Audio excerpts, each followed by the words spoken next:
Ako po si Lito Sinangkruz, sa garbage po. Bagamat maraming problema sa basura, ginagawa po namin lahat ng namin magagawa para magampanan po namin ang aming trabaho.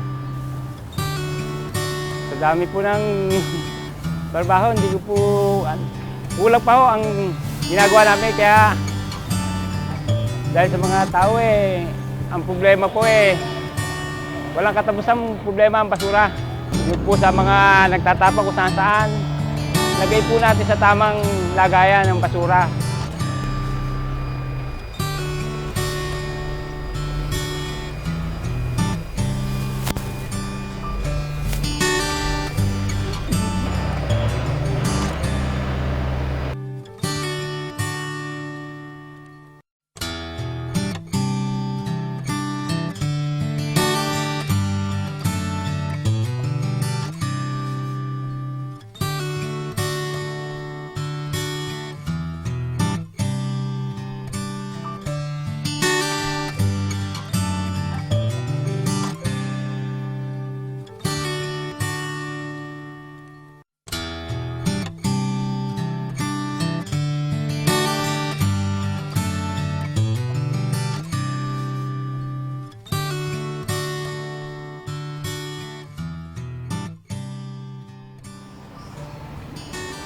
Kay Mayor po, nagpapasalamat kami, nabigyan po kami ng pansin.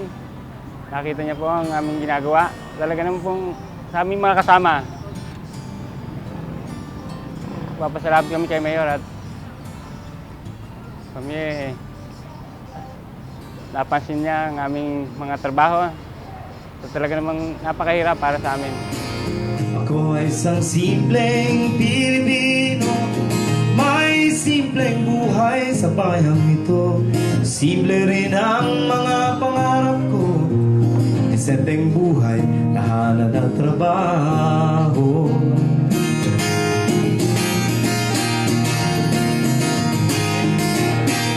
Ako ay isang simpleng maralita sa syudad, sa Estero Deskini. Buti pa ang buhay ng tao may katapusan. Pero ang basura ng mga tao walang katapusan. Walang katiyakan ng aming pagunlad.